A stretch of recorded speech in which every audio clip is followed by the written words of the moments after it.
Hello everyone, welcome back to Dice with Jeet. UPSC prelims 2025 के लिए सिर्फ 40 दिन बचे हैं एंड इन 40 दिनों में हम किन टॉपिक्स पर मैक्सिमम फोकस करें ताकि हमारा स्टैटिक पोर्शन सॉलिड हो जाए एंड प्रीलिम्स का कट ऑफ हम इजीली क्रॉस करें। आप अभी जिस फेस में हैं, ट्रस्ट मी, मैं आपकी स्ट्रगल को पूरी तरह से रिलेट कर सकता हूँ। सिलेबस कंप्लीट करने का प्रेशर है, सीसेट का भी प्रेशर है, करंट अफेयर्स का फियर कॉन्स्टेंटली माइंड में है कि हम जितनी बार भी करंट अफेयर पढ़ लें ऐसा लगता है कि कुछ और नया ना आ जाए या फिर कुछ छूट ना जाए। मॉक्स में मार्क्स नहीं आ रहे हैं या फिर मतलब मल्टीपल अटेम्प्ट्स करने के बाद भी वो समझ में नहीं आ रहा है कि कैसे अटेम्प्ट करें। And above all this UPSC जो नए तरीके से सवाल पूछ रहा है उस पैटर्न को समझना एंड अपनी स्टडी में इनकॉर्पोरेट करना भी चैलेंजिंग टास्क हो जाता है। इतने सारे challenges and constant over thinking से सीरियसली हमारा माइंड हमें ये सजेस्ट करने लगता है ऑफ्टन टाइम्स कि क्या इस साल का अटेम्प्ट ही हम स्किप कर दें। But I want you to hold on before you listen to your mind, because UPSC is not about knowing everything, it's rather about knowing exactly what UPSC wants. इसलिए हम हमारी करंट सिचुएशन में कोई भी emotional decision नहीं लेंगे और ना ही सब्जेक्टिव डिसीजन लेंगे। इंस्टेड हम इस पर्टिकुलर सिचुएशन को टैकल करेंगे most strategically and objectively. For the same ये एनालिसिस मुझे भी 20 मार्क्स अबव कट ऑफ लाने में काफ़ी ज़्यादा हेल्प की थी एंड आई वांट कि आप भी इसको अपनी प्रिपरेशन में इनकॉर्पोरेट कर पाएँ एंड स्कोर को मैक्सिमाइज कर पाएँ। बिफोर आई मूव अहेड, एक क्विक डिस्क्लेमर है कि I don't prefer basically predicting topics, neither I appreciate to such videos. My only objective here is based on analyzing the previous year trends and focusing on what exactly UPSC is asking from the last 10 years. उन topics को समझना है and understand करना है कि कौन से particular themes हैं जहाँ से यूपीएससी रिपीटेडली क्वेश्चन पूछ रही है। तो मैंने ये टोटल 6 सब्जेक्ट्स के लिए 50 मोस्ट इंपॉर्टेंट टॉपिक्स की लिस्ट बनाई है। अब आपका टास्क इसमें 2 है बेसिकली। एक तो आपके कौन से टॉपिक्स ऑलरेडी हैं जो कवर हो चुके हैं, अगर वो कवर कर लिए आपने तो इट्स वेल एंड गुड, बस उनका रिवीजन करना है। एंड कौन से टॉपिक्स अनटच्ड हैं और क्या हम उन्हें अभी मैनेज कर सकते हैं अपनी प्रिपरेशन में इनकॉर्पोरेट करने। आप सभी ने डेफिनेटली परेटो प्रिंसिपल सुना होगा, जो 80-20 रूल भी जिसको बोलते हैं। सो इट सेज कि 20% ऑफ द एफर्ट से आप अपनी 80% रिजल्ट निकाल सकते हो अगर सही चीज़ों पर फोकस करते हो। और यही 20% टॉपिक्स मैं आज आपके लिए लेकर आया। इन 40 दिनों में आप 80% सिलेबस को स्ट्रेटेजिकली कवर कर सकते हैं इन मोस्ट इंपॉर्टेंट टॉपिक्स की लिस्ट से। मैंने ये लास्ट 10 ईयर्स के 1000 क्वेश्चंस को एनालाइज किया करके ये 50 मोस्ट रिपीटेड टॉपिक्स की एक लिस्ट बनाई है बेसिकली। 2025 प्रीलिम्स में मिनिमम 40 क्वेश्चन ये 50 टॉपिक से आप कहीं ना कहीं डायरेक्टली कवर होते देखेंगे। बाकी 30 क्वेश्चंस थोड़े से ट्रिकी क्वेश्चंस होते हैं इन द सेंस दैट कि आपको ऑप्शंस में थोड़ा सा कंफ्यूजन होगा, तो इसमें आपको एलिमिनेशन टेक्निक को यूज करना पड़ेगा। बट यस, इवन दो वो ऑप्शंस ट्रिकी होंगे, बट अगर आपने ये 50 टॉपिक्स को थॉरो वे में कवर किया है तो आपको वो ऑप्शंस को एलिमिनेट करने में एंड 50-50% की जो प्रोबेबिलिटी लाने में काफी हेल्पफुल रहेगा एंड इससे आप कॉन्फिडेंटली उन क्वेश्चंस को भी अटेम्प्ट कर पाएंगे। एंड लास्टली जो 30 क्वेश्चन बच जाते हैं वो पूरे ही बाउंसर्स होते हैं जो रेयरली किसी स्टैंडर्ड रिसोर्सेज में कवर होता है या फिर मैगजीन्स में कवर होता है। इनमें हमें 1 मिनट से ज़्यादा भी नहीं देना है। अगर आपने कहीं से पढ़ा हुआ है, वो कहीं से आ गया तो वेल एंड गुड, आप उसको अटेम्प्ट कीजिए डेफिनेटली। बट अगर नहीं हो रहा है तो उस क्वेश्चन को हमें ईगो पे नहीं लेना है, just skip and move to the next one. UPSC ये पर्टिकुलर टाइप के बाउंसर्स 3-4 अच्छे क्वेश्चंस के बीच में डालेगा जिससे आपका माइंडसेट के साथ वो प्ले कर पाए, तो हमें इनको अवॉइड करना है और ईगो पे नहीं लेना है। सेम स्ट्रेटेजी हमें सीसेट के लिए भी अप्लाई होता है, वो अडॉप्ट करनी है। एक हार्ड ट्रुथ मैं यहाँ पर क्लियर कर दूं, इन 40 दिनों में हर टॉपिक को हम परफेक्शन के तरह से नहीं कर सकते, आई अंडरस्टैंड दिस। बट आप भी एक चीज समझिए कि इनमें से कोई टॉपिक्स ऐसे होंगे जो आप ऑलरेडी कवर कर चुके हैं एंड अगर इसमें से मैक्सिमम टॉपिक अगर आपके कवर है तो आपको बस उनको रिवाइज ही करना है। एंड बाकी टॉपिक्स के लिए वी विल अडॉप्ट एक डैमेज कंट्रोल स्ट्रेटेजी होती है कि कौन से हाई वेटेज टॉपिक हैं एंड अभी भी मैनेजेबल है जिनको मैं अडॉप्ट कर पाऊं, तो हम बस क्विकली उनको ही रिवाइज कर लेंगे जिससे आपका एंड टू एंड जो भी रिपीटेड थीम्स है एंड टॉपिक्स है वो आपने एंड टू एंड कवर कर ली। So with this let us enter into a final lap with confidence. So सबसे पहले तो हिस्ट्री में एंशिएंट हिस्ट्री में Indus valley civilisation must do है। इसमें मोहनजोदाड़ो, हड़प्पा, धोलावीरा और लोथल जैसे की साइट्स पे फोकस करना है। इस टाइम पर basically urban planning, economic activities, granaries और जो भी नए आर्कियोलॉजिकल फाइंडिंग्स है वो सब हमें समझना है। यूपीएससी अक्सर लेटेस्ट डिस्कवरी पे भी क्वेश्चन पूछता है तो हमें उनसे अपडेटेड रहना है। इससे 5 क्वेश्चन आए हैं लास्ट 10 साल में, सो बेसिकली हर दूसरे साल या तीसरे साल एक क्वेश्चन आ जाता है। Then topic is Gupta age and the post Gupta age. As we know, Gupta age is the golden age of Indian history. इसमें mathematics, astronomy, Aryabhata, science, art and literature ये सब काफी ज्यादा फ्लोरिश हो रहे थे और गुप्ता कॉइन्स पर क्वेश्चन भी आया, तो ये एक काफी इंपॉर्टेंट टॉपिक है, हमें इस पर फोकस करना है। एंड पोस्ट गुप्ता में हर्षवर्धन का पीरियड थोड़ा सा इंपॉर्टेंट है। देन संगम एज। सो संगम एज में बेसिकली ट्रेड कैसी थी या फिर लिटरेचर, ये बेसिकली आपको ध्यान रखना है। एंड साउथ इंडियन की डायनेस्टीज जैसे चोलास, पांड्यास, चीरास और उनके कंटेम्प्रेरी जो स्मॉल किंगडम्स है उनको अच्छे से कर लेना है। So this is it with the ancient history. Then going to the medieval history. Medieval history में सबसे पहले तो विजयनगर एम्पायर से क्वेश्चन फिक्स ही है, हर दूसरे साल क्वेश्चन आना ही है। जैसे कृष्णदेवराय हो गया, हम्पी हो गया, उनका एडमिनिस्ट्रेशन आर्किटेक्चर क्या था। जैसे 2022 में क्वेश्चन आया हम्पी रजिस्ट्रेशन के लिए क्या एफर्ट्स हैं। तो विजयनगर एम्पायर आपको बहुत अच्छे से कर लेना है। And then next is medieval history में टर्मिनोलॉजीज, बुक्स, ऑथर्स, ट्रेवलर्स और फेमस स्कॉलर्स, इससे 13 क्वेश्चन आए हैं, ये हमें बहुत अच्छे से कर लेना है। फॉर एग्जाम्पल फाहियान या फिर हुइनसांग, अलबुरिनी, इन सब पर क्वेश्चन आया हुआ है। बुक्स जैसे अर्थशास्त्र, इंडिका या फिर रजत अग्नि किसने लिखी बेसिकली, तो किस रूलर के टाइम पर थी, ये सब हमें याद रखना है यहाँ पर। ओवरऑल मिडाइवल हिस्ट्री में ports, cities and trade centres and sites, ये आपको बहुत इंपॉर्टेंट है, इन सबको भी ध्यान रखना है। देन आ जाते हैं हम आर्ट एंड कल्चर में। सो आर्ट एंड कल्चर में बुद्धिज्म एंड जैनिज्म, हर साल इस पर सवाल फिक्स ही है, आप टोटल नंबर ऑफ क्वेश्चन से भी देख पा रहे होंगे। तो जैसे बुद्धा काउंसिल्स हो गए या फिर जैनिज्म के तीर्थंकर्स, उनके सिंबल्स, टेक्स्ट जैसे धम्मपदा हो गया, अंगास क्या होते हैं, या फिर त्रिपिटका, महायाना वर्सेस याना, ये सब जो टॉपिक्स हैं ये आपको बहुत अच्छे से कर लेना है बुद्धिज्म एंड जैनिज्म में। देन नेक्स्ट टॉपिक इज भक्ति एंड सूफी मूवमेंट्स। भक्ति एंड सूफी मूवमेंट में जैसे कबीर, गुरु नानक जी, तुलसीदास जी। उसके बाद सूफी मूवमेंट्स में चिश्ती ऑर्डर हो गया या फिर सोहरावादी हो गया। तो 2018 में जैसे सूफी सेंट पे पूछा गया क्वेश्चन, तो की सेंट्स जो है वो उनकी फिलोसफीज और उनका सोसाइटी पे क्या इंपैक्ट रहा, ये सब पे हमें फोकस करना है भक्ति एंड सूफी मूवमेंट्स में। Then our next topic is architecture and sculpture. इस पे आप देख सकते हैं 16 क्वेश्चन आए लास्ट 10 साल में, ऑलमोस्ट एक दो क्वेश्चन हर साल आते हैं। सो इसमें basically Indus valley civilisation, rock cut architecture, Ajanta caves, Ellora caves, then temple architecture क्या होता है, उसके टाइप्स क्या क्या है, फिर अशोकन आर्किटेक्ट्स जो थे वो हमें याद रखना है। इंस्क्रिप्शन अगर अशोका के वो हमें याद रखनी है। अगर कोई पर्टिकुलर साइट है जो यूनेस्को ने ऑलरेडी दी हुई है, यूनेस्को वर्ल्ड हेरिटेज साइट है, वो हमें देखना है। और अगर कोई टेम्पल है जो यूनेस्को में लिस्टेड है, वो हमें याद रखना है। फॉर एग्जाम्पल 2024 में भी रिसेंट फाइंडिंग थी केलाडी एक्सकवेशन की संगम एज में, तो ये जो रिसेंट फाइंडिंग है जो करंट में भी रहे हैं, उन पर हमें नजर रखनी है। ये हो जाएगा आपका architecture and sculptures. Next topic is dance, painting and music.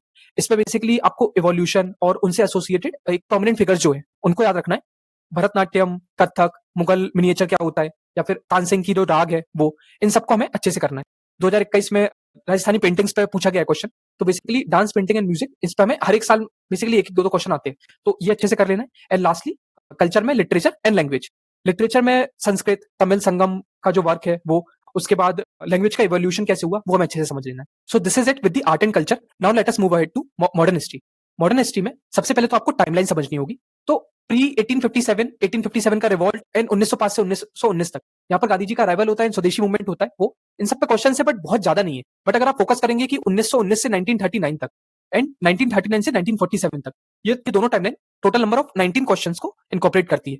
तो इसमें आप देख पाएंगे जैसे 1920 का नॉन कॉपरेशन मूवमेंट, या फिर 1930 का जो सिविल डिसोबीडिएंट मूवमेंट था, then moderate and extremist phase क्या होता है, गांधीयन फेज क्या होता है, देन कैबिनेट मिशन आया, माउंटबेटन प्लान आया, 2021 में पूछा गया माउंटबेटन प्लान, फिर क्विट इंडिया मूवमेंट। तो ये सब हमें अच्छे से समझ लेना है। इनकी क्रोनोलॉजी याद होनी चाहिए, क्योंकि पूछ लेते कौन सा पहले हुआ कौन सा बाद में हुआ, या फिर ईयर देके मैच फॉलोइंग करवा लेते हैं। ये अच्छे से कर लेना है टाइमलाइन के परस्पेक्टिव से। देन फ्रीडम स्ट्रगल की जो पर्सनैलिटीज है, ये यूपीएससी का one of the most preferred topic है, तो ये हमें बहुत अच्छे से कर लेना है। इसमें जो भी एसोसिएटेड लीडर्स हैं, उनकी बुक्स, वो किस पार्टी से इन्वॉल्व थे, या फिर उन्होंने कोई एक फेमस इवेंट कराया है, या फिर उनका कोई सोशो इकोनॉमिक कंट्रीब्यूशन है, एंड उनके कंटेम्प्रेरी साउथ में क्या इवेंट्स हो रहे थे, वो हमें अच्छे से कर लेना है। यूपीएससी इन पे सबसे ज्यादा ऑब्सेस्ड है। गांधी जी हो गए, सुभाष चंद्र बोस जी हो गए, भगत सिंह जी हो गए, भीमराव अम्बेडकर जी हो गए, या फिर राजेंद्र प्रसाद जी हो गए, उनका कॉन्ट्रीब्यूशंस, उनका कॉन्फ्रेंसेस में क्या रोल था, राउंड टेबल कॉन्फ्रेंस में, उनकी आइडियोलॉजीज एंड उनसे जो मूवमेंट एसोसिएटेड है, ये हमें बहुत अच्छे से कर लेना है। हर साल इससे एक दो क्वेश्चन आते ही। एंड देन 2022 में भी एक क्वेश्चन आया था गांधी इम्पैक्ट पे। 2020 में आपने देखा होगा बोस जी का फॉरवर्ड ब्लॉक पर क्वेश्चन था, तो ये हमें अच्छे से कर लेना है। Then next is major acts and the British की पॉलिसीज क्या क्या थी। तो इसमें एक तो सबसे पहले तो हमें ये अच्छे से समझ लेना है कि रेगुलेटिंग एक्ट क्या होते हैं, कौन कौन से आए, उनकी क्रोनोलॉजी में याद होनी चाहिए। किस चार्टर एक्ट में कौन कौन से प्रोविजंस थे, then government of India act 1909, 1919 and 1935, Indian independence act, ये हमें अच्छे से कर लेना है। And lastly chronology in Indian freedom struggle, जैसे स्वदेशी मूवमेंट कब हुआ, तो ये पूरा अच्छे से समझ लेना है। This is it with the history. तो हिस्ट्री में हमने ancient history, medieval history, art and culture and modern history के 13 मोस्ट इंपॉर्टेंट टॉपिक्स जो कि हिस्ट्री में है वो हमने अच्छे से कर ली है। Now let us move to the geography subject. Okay, so physical geography में दो topics, earth in the solar system and origin and evolution of the earth, ये दोनों टॉपिक्स फाउंडेशन लेवल पर बहुत इंपॉर्टेंट है। अर्थ का पोजीशन, ऑर्बिट और evolution theories, जैसे कि नेबुलर हाइपोथेसिस क्या होती है, बिग बैंग, या फिर प्लेट टेक्टोनिक्स का थ्योरी हो गया, इन पर फोकस करना है। 2019 में जैसे अर्थ रोटेशन पे क्वेश्चन आया था, 2020 में कॉन्टिनेंटल ड्रिफ्ट थ्योरी पे क्वेश्चन पूछा गया था। उसके बाद रोटेशन एंड रिवॉल्यूशन का इंपैक्ट क्या होता है वो पता होना चाहिए, गोल्डीलॉक्स जोन्स क्या होती है, कुपर बेल्ट क्या होता है, तो ये सब आप अच्छे से समझ लीजिए जियोमॉर्फोलॉजी में। Then next topic is climatology. Climatology में एटमॉस्फेयर के लेयर्स कैसे होते हैं, बेसिकली ट्रोपोस्फियर टू एक्सोस्फियर, वो हमें पता होना चाहिए। देन किस लेयर में बेसिकली ओजोन है, ये आप मुझे कमेंट सेक्शन में लिख के बताइए। एरोप्लेन कौन से लेयर में उड़ता है, then insolation, albedo and heat budget, ये क्या होते हैं, ये कॉन्सेप्ट्स को हमें अच्छे से समझ लेना है। आफ्टर दिस एटमॉस्फेरिक सर्कुलेशन में कोरियोलिस इफेक्ट को समझना है, ये इक्वेटर पे कैसे वर्क करता है एंड परपेंडिकुलर अगर हो बेसिकली पोल पर तो कैसे वर्क करता है और वर्क करता है या नहीं करता है, फिर मैक्सिमम होता है। Then water vapour, relative humidity, cloud के टाइप्स क्या होते हैं, रेनफॉल के टाइप्स क्या होते हैं, कन्वेक्शनल और ओरोग्राफिक या फिर साइक्लोनिक, ये हमें अच्छे से समझ लेना है। And after this basically Feral law हो गई या फिर हेडले सेल, जेट स्ट्रीम आपका 2020 में जैसे क्वेश्चन आया था, तो ये सब, उसका पोलर जेट स्ट्रीम क्या होता है, ट्रेड विंड्स क्या होता है, ये सब अच्छे से समझ लेना है। एंड लास्टली बेसिकली क्लाइमेट के टाइप्स क्या होते हैं, सवाना, सुडान या फिर मेडिटेरियन क्लाइमेट हो गया, तो ये अच्छे से समझ लेना है। एंड कोपन क्लासिफिकेशन, सो ये सब बेसिकली क्लाइमेटोलॉजी के में आएगा। सो ये स्मॉल स्मॉल कॉन्सेप्ट्स हैं जो कि एक पूरा एक ओवरऑल थीम क्लाइमेटोलॉजी बनाते हैं, तो हमें ये बहुत अच्छे से कर लेना है। हर साल ऑलमोस्ट क्लाइमेटोलॉजी पे एक दो कॉन्सेप्चुअल क्वेश्चन आ जाते हैं एंड क्लाइमेट के रीजन में अच्छे से कर लेना है। Then our next topic is oceanography में कॉन्टिनेंटल शेल्फ हो गए, ट्रेंचेस हो गए, मिड ओशियनिक रेजेस क्या होता है, ये अच्छे से समझ लेना है। एंड ओशियन करंट्स, तो जैसे कोल्ड एंड वार्म करंट्स कौन कौन से होते हैं, किस पर्टिकुलर करंट को जैसे ब्लैंकेट ऑफ यूरोप कहा जाता है, गल्फ स्ट्रीम, तो ये हमें अच्छे से समझ लेना है। तो ये हो गया ओशियनोग्राफी। देन इंडियन ज्योग्राफी में क्लाइमेटोलॉजी, क्लाइमेटोलॉजी में मानसून, मानसून का ब्रेक कैसे होता है, अराइवल कैसे होता है, ऑनसेट ऑफ मानसून बोलते हैं, इंडियन ओशियन डाइपोल क्या होते हैं, ये सब टॉपिक्स हमें अच्छे से समझ लेना है। इससे 5 क्वेश्चन आए हैं ऑलमोस्ट लास्ट 10 साल में। Then natural vegetation and soils, one of the most important topic है बेसिकली, तो ये हमें अच्छे से कर लेना है। इसमें बेसिकली फॉरेस्ट, ग्रासलैंड, सॉइल के टाइप्स, ट्रॉपिकल एवरग्रीन फॉरेस्ट हो गया, जैसे डेसिडियस फॉरेस्ट हो गया, थॉर्नी हो गया, माउंटेन फॉरेस्ट हो गया, कौन कहाँ मिलता है एंड उसमें पर्टिकुलरली वेजिटेशन कौन कौन सी अवेलेबल है, ये आपको डायरेक्टली एनसीईआरटी में मिल जाएगा। तो वो एनसीईआरटी का वो पर्टिकुलर पेज तो आप याद कर लीजिए, वो direct as it is verbatim question उठा के यूपीएससी पूछता है, तो वो आप कर लीजिए। उसके बाद next topic is drainage, drainage में आप देख सकते हैं 16 क्वेश्चन आए हैं लास्ट 10 साल में, तो हर एक साल में बेसिकली एक दो क्वेश्चन आ रहे हैं। तो ड्रेनेज में जैसे गंगा जी, ब्रह्मपुत्र जी, गोदावरी जी, ये 4-5 रिवर्स तो बेसिकली पीवाईक्यू का गोल्ड माइन है, तो ये आपको अच्छे से कर ही लेना है। ट्रिब्यूटरीज इनकी हो गई, इनका फ्लोइंग का डायरेक्शन क्या होता है, ठीक है, हिमालयन रिवर्स, पेरिनियर रिवर्स कौन कौन सी होती है, ये आपको अच्छे से समझ लेना है। Then famous lakes and the waterfalls, lake में जैसे चिल्का लेक हो गया, गुलार लेक, सांबर लेक, ये कहां पर है। देन वाटरफॉल्स में जैसे जॉग वाटरफॉल हो गया, तो ये सब हमें अच्छे से समझ लेना है। एंड रिवर लेकिंग प्रोजेक्ट, तो इससे आपका drainage system particularly Indian mapping में हो जाएगा। इंडियन मैपिंग के बाद वर्ल्ड मैपिंग में अगर मैं बात करूं, तो इसमें सीज एंड बॉर्डर्स तो आपको बहुत अच्छे से कर लेना है। बॉर्डर जैसे कि नॉर्थ सी से कौन कौन सी कंट्रीज टच होती है, मेडिटेरियन सी से किन किन कंट्री की बॉर्डर टच होती है, ऐसे क्वेश्चंस आए हैं, आपको निमोनिक्स इनके डायरेक्टली यूट्यूब पर मिल जाएंगे, तो इनको आप अच्छे से बाय हार्ट याद कर लीजिए। Then next topic is agriculture, agriculture में आप देख पाएंगे कि बेसिकली एग्रीकल्चर प्रैक्टिस, इससे 16 क्वेश्चंस आए हैं।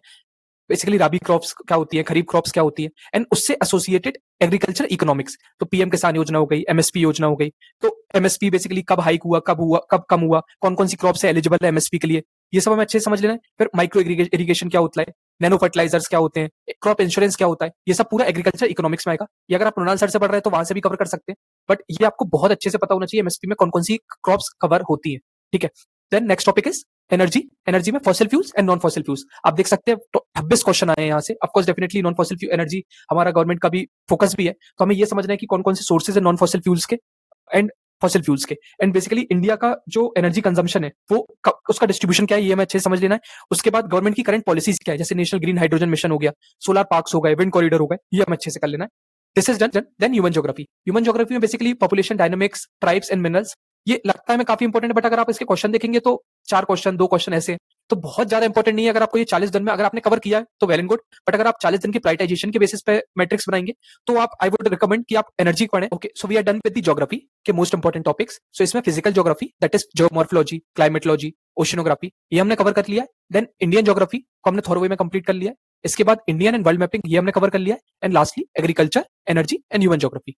इसमें एटलीस्ट जो रेड कलर से मार्क है, हमें ये इंश्योर करना है कि हम ये पेपर के पहले ये कंप्लीट वे में खत्म करके जा रहे हैं एंड इसकी प्रॉपर हमने पीवाईक्यू सॉल्व करके रखे हैं। Now let us move ahead to polity. Polity में बेसिकली 185 क्वेश्चन आए हैं लास्ट 10 साल में, तो अगर हम इसमें डिवीजन करते हैं और देखते हैं कि कौन से क्वेश्चंस बहुत ज्यादा पूछे गए, तो सबसे पहला जो टॉपिक है जो हमें फोकस करना है वो है parliament and the legislative process. So legislature basically, इसमें पार्लियामेंट का स्ट्रक्चर हो गया, नंबर ऑफ सीट्स हो गई, जनरल प्रोसेस क्या फॉलो होती है पार्लियामेंट में, जैसे सेशंस कैसे होते हैं, कोरम क्या होता है और वोटिंग कैसे होती है, ये बहुत इंपॉर्टेंट है, हमें ये अच्छे से पढ़ लेना है। उसके बाद स्पीकर एंड स्पीकर का रोल क्या होता है लोकसभा में बेसिकली, और चेयरपर्सन का रोल राज्यसभा में क्या होता है, ये हमें पता होना चाहिए। स्पीकर और राज्यसभा के जो चेयरमैन होते हैं उनमें डिफरेंस क्या है, ये हमें पता होना चाहिए। एंटी डिफेक्शन लॉ क्या होती है, ये सब हम अच्छे से पढ़ लेंगे। उसके बाद लेजिस्लेटिव प्रोसेस, लेजिस्लेटिव प्रोसेस में बेसिकली बिल कैसे पास होता है, टाइप्स ऑफ बिल क्या होते हैं, और बेसिकली दोनों हाउसेस का रोल क्या है एक पर्टिकुलर बिल में, वो हमें पता होना चाहिए। डिफरेंसेस क्या है। देन फाइनेंशियल प्रोसेस क्या होती है एक पार्लियामेंट में, बिल्स एंड बजट कैसे पास होता है, तो इसमें बेसिकली मनी बिल को सर्टिफिकेशन कौन देता है, money bill and ordinary bill में डिफरेंस क्या है, बजट बनने की प्रक्रिया और ओवरऑल होती क्या है, then vote on account, supplementary grants, ये ग्रांट्स वगैरह हम अच्छे से पढ़ लेंगे। और लास्टली मोशंस, तो मोशन में बेसिकली जैसे एडजॉर्नमेंट मोशन हो गया या फिर नॉन कॉन्फिडेंस मोशन हो गया, तो नॉन कॉन्फिडेंस मोशन राज्यसभा में पास हो सकता है क्या, या फिर कट मोशन कौन पास कर सकता है, तो ये सब हमें अच्छे से कर लेना है। So this is it with the legislature. Legislature के बाद जो नेक्स्ट टॉपिक है बेसिकली जो हमारे लिए बहुत इंपॉर्टेंट है वो है fundamental right, DPSP and duties. Fundamental rights में आर्टिकल 12 से लेके आर्टिकल 35 प्लस अदर राइट्स भी इन्वॉल्व है। तो इसमें हर एक आर्टिकल को हमें डिटेल में पढ़ना है। बेसिकली उन पे अगर कोई reasonable grounds of restriction constitution ने दिया है या फिर सुप्रीम कोर्ट ने दिया है वो हमें पता होना चाहिए। अमेंडमेंट्स क्या हैं वो हमें पता होना चाहिए, जैसे आर्टिकल 14 में या फिर आर्टिकल 16 में, वो हमें पता होना चाहिए। देन सुप्रीम कोर्ट के अगर कोई रिसेंट जजमेंट्स है उनको हमें ध्यान में रखना है। For example equality before law और इक्वल प्रोटेक्शन ऑफ लॉ में डिफरेंस क्या है, 2022 में ये क्वेश्चन पूछा था, रिट पर क्वेश्चन अभी रिसेंटली आया था। उसके बाद डीपीएसपी, डीपीएसपी में बेसिकली इनके ऑब्जेक्टिव्स क्या है, सिग्निफिकेंस क्या है, देन इसकी रिलेशनशिप डीपीएसपी की बेसिकली फंडामेंटल राइट के साथ, उनको हमें समझना है। एंड इनके बीच अगर कंफ्लिक्ट हो जाए तो सुप्रीम कोर्ट की गाइडलाइंस क्या है। उसके बाद sources of DPSP, Minerva mill case क्या होता है, और डीपीएसपी अनफोर्सेबल है भी लॉ के थ्रू या फिर नहीं है, ये हमें पता होना चाहिए। So this is it with the fundamental right and DPSP. Then our next topic is basics of the constitution. So basics of the constitution में बेसिकली हिस्टोरिकल अंडरपिनिंग्स है। हिस्टोरिकल अंडरपिनिंग्स में बेसिकली लक्ष्मीकांत में सिर्फ आर्टिकल्स दिए हैं, तो वो articles आप स्पेक्ट्रम में बेसिकली मॉडर्न हिस्ट्री में ही पढ़ेंगे, तो आप इन दोनों को एक साथ ही पढ़ना, आइसोलेशन या साइलोज में मत पढ़ना। उसके बाद मेकिंग ऑफ द कॉन्स्टिट्यूशन हो गया, प्रियम्बल हो गया, शेड्यूल्स हो गया, सोर्सेज हो गए, देन अमेंडमेंट्स हो गए, ये सब हमें अच्छे से कर लेना है। और एक चीज समझ एलियन फीचर्स यूपीएससी का one of the favourite topic है। इसमें सिंगल सिटीजनशिप क्या होती है, सेक्युलरिज्म क्या होता है, ये फिलोसफिकल वर्ड्स हैं जो प्रियम्बल में है, लिबर्टी क्या होती है, इन सबको बहुत अच्छे से पढ़ लेना है, ठीक है। उसके बाद constitutional bodies and non constitutional bodies. So इसमें बेसिकली इलेक्शन कमीशन हो गया, जैसे कैग हो गया, यूपीएससी हो गया, फाइनेंस कमीशन हो गया, इन सबका पावर क्या है, टेन्योर क्या है, whether they are single member body और मल्टी मेंबर बॉडीज, ये हमें पता होना चाहिए। इनका इंडिपेंडेंस क्या है, इनका रिमूवल कैसे होगा, इनका टेन्योर में कितने ईयर्स का होता है, ये हमें अच्छे से पता होना चाहिए। देन नॉन कॉन्स्टिट्यूशनल बॉडीज हो गई, जैसे नीति आयोग, एनएचआरसी, सीआईसी, ये हम पढ़ लेंगे। उसके बाद एग्जीक्यूटिव। सो एग्जीक्यूटिव में प्रेसिडेंट एंड गवर्नर हम साथ में पढ़ेंगे, इनसे टोटल 8 से 14 क्वेश्चन आए हैं, राइट। तो इन दोनों को हम साथ में पढ़ेंगे। इसमें बेसिकली प्रेसिडेंट के पावर्स क्या होते हैं, ordinance making power, pardoning power, ये हमें पढ़ना है। इलेक्शन प्रेसिडेंट का कैसे होता है, ये अभी रिसेंटली 2022 से 23 में क्वेश्चन पूछा था, वो पढ़ना है। उसके बाद difference between governor and president की पावर और इमरजेंसी क्या होता है, ये हम अच्छे से पढ़ लेंगे। Then judiciary. सो जुडिशरी में supreme court and high court हम साथ में पढ़ेंगे, राइट। इनसे हम देखें तो 10 + 1 11 क्वेश्चन आए हैं टोटल। एंड इसमें सुप्रीम कोर्ट जब हम पढ़ रहे हैं तो इसमें ओरिजिनल जुरिस्डिक्शन सुप्रीम कोर्ट का क्या है, कौन सा आर्टिकल है, जैसे आर्टिकल 131। देन रिट जुरिस्डिक्शन क्या है, तो इसमें आर्टिकल 32। हाई कोर्ट से कंपेयर करना है हमें कि किसका जुरिस्डिक्शन ज्यादा है, वाइडर है बेसिकली, तो ये हो गया। उसके बाद concept of judicial review, public interest litigation, doctrine of basic structure, Keshav Bharati case, तो ये सब हम अच्छे से कर लेंगे जुडिशरी में। सबऑर्डिनेट केट वगैरह को हम अभी इग्नोर कर सकते हैं given the paucity of time, ठीक है, but supreme court and high court तो हम अच्छे से करके जाएंगे। उसके बाद systems of government and inter state relationship. इसमें union state relation, emergency provision से क्वेश्चन थोड़े कम आए, but forms of government, that is parliamentary form of government and presidential form of government, इससे क्वेश्चन काफी ज्यादा आया, तो हमें ये पता होना चाहिए। रिस्पॉन्सिबल गवर्नमेंट क्या होती है, ये हमें पता होना चाहिए। देन फेडरल वर्सेस यूनिटरी का जो कॉन्सेप्ट है, basically India is a quasi federal state with unitary tilt, तो हमें ये पता होना चाहिए। इससे हम देखेंगे 10 क्वेश्चन, मतलब हर एक साल में एक क्वेश्चन आ रहा है, ठीक है। Then last is local self government. Local self government में पंचायती राज अगर हम देखें, पंचायती राज से क्वेश्चन कम आए हैं, बट पंचायती राज, पीसा एक्ट एंड म्युनिसिपैलिटी काफी डुएबल क्वेश्चन है, ये बाकी लोग करेंगे, तो आप अफोर्ड नहीं कर सकते ये क्वेश्चन आप गलत करके या फिर अटेम्प्ट ही नहीं करके जाए। तो 73rd amendment, 11th schedule, 3 tier structure क्या होता है, village, intermediate and district level पर, उनका इलेक्शन कैसे होता है, उनके फंक्शन क्या है, सोर्सेज ऑफ फंड क्या है बेसिकली पंचायती राज में या फिर म्युनिसिपैलिटीज में, ये हम अच्छे से कर लेना है। 74th अमेंडमेंट हम अच्छे से कर लेंगे। देन पीसा फॉर ट्राइबल एरियाज, ये अच्छे से कर लेंगे। सो दिस इज इट, आपका पॉलिटी के मोस्ट इंपॉर्टेंट टॉपिक्स यहाँ पर मैंने कवर कर लिए। So these were the 3 subjects, history, geography and polity, इनके मोस्ट इंपॉर्टेंट टॉपिक्स की लिस्ट मैंने प्रोवाइड की है। वीडियो का लेंथ ज्यादा ना हो इसलिए environment, economy and science and tech को मैं, इनके जो मोस्ट इंपॉर्टेंट टॉपिक्स हैं इनको मैं नेक्स्ट वीडियो में कवर करता हूँ as soon as possible. UPSC prelims 2025 तक सिर्फ 40 दिन बचे हैं, बट हर एक दिन मैटर करता है, प्लीज अंडरस्टैंड दिस।